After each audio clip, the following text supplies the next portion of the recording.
You walk into the wrong hotel room. You drink the wrong glass of water. You wake up next to a complete stranger. And a few weeks later, you realize you're having a baby. On paper, this sounds like the setup for a cheap late-night soap opera.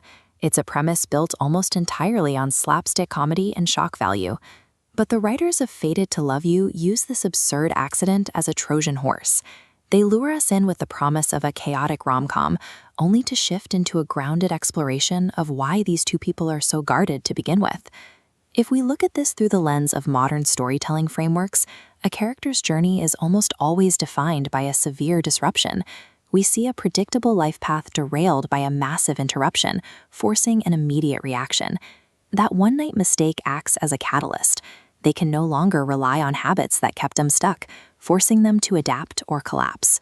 Brilliant writing doesn't shy away from recognizable tropes. It uses those familiar setups to lower our narrative defenses, making us vulnerable when it finally delivers the emotional truth. Take a look at this imagery. Our protagonist, Kim Mi-young, is known by her coworkers as the Post-it Girl. She is someone with absolutely zero personal boundaries, existing solely to complete tasks for everyone else. She views her own self-worth as disposable as a piece of scrap paper. Her accidental partner, Lee Gun, sits on the absolute opposite end of the spectrum. He is a wildly eccentric corporate heir who commands every room he enters with loud, performative arrogance and an unmistakable booming laugh. His abrasive personality is a highly rehearsed act.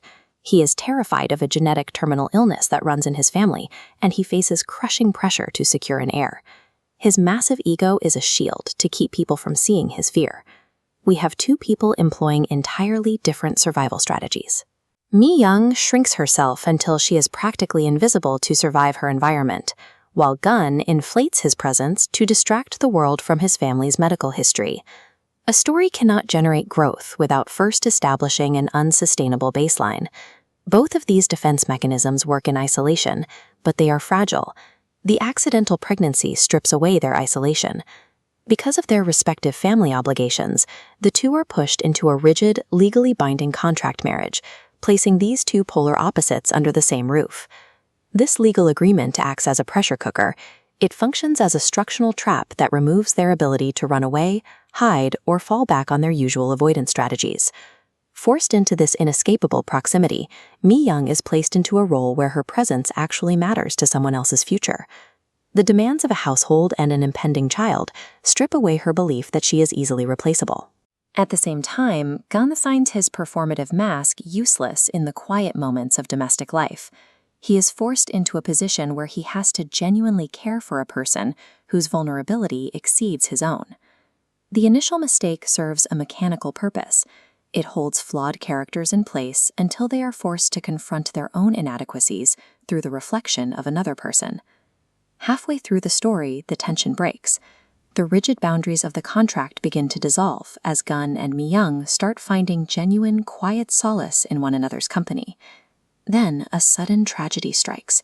A devastating loss instantly destroys their new dynamic and shatters their evolving worldview.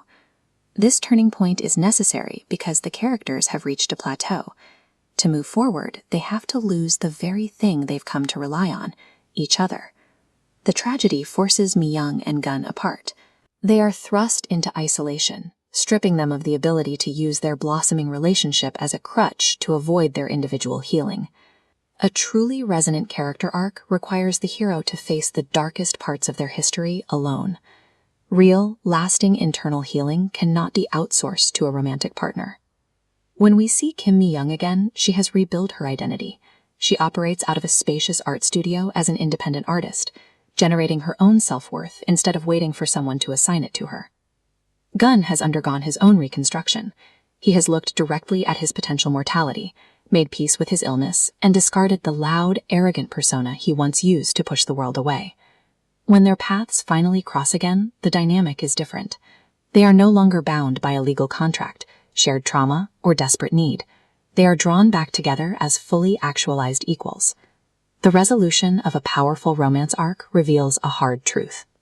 A healthy partnership depends on two people who have done the work to become whole on their own. The most memorable stories we consume do not rely on perfect protagonists navigating life with flawless logic. The pull of a narrative comes from watching flawed individuals make catastrophic mistakes and then witnessing them take responsibility for the fallout. Destiny is often misunderstood as a magical, predetermined meet-cute. In a well-structured narrative, destiny is the grueling, conscious choice to grow. It is the stubborn decision to push through the chaos of a terrible mistake and build a life that is worth living. I'd love to know what character arcs have stuck with you the most over the years. Let me know down in the comments. And if you enjoy breaking down the mechanics behind storytelling, make sure to subscribe. There's a lot more narrative analysis coming soon.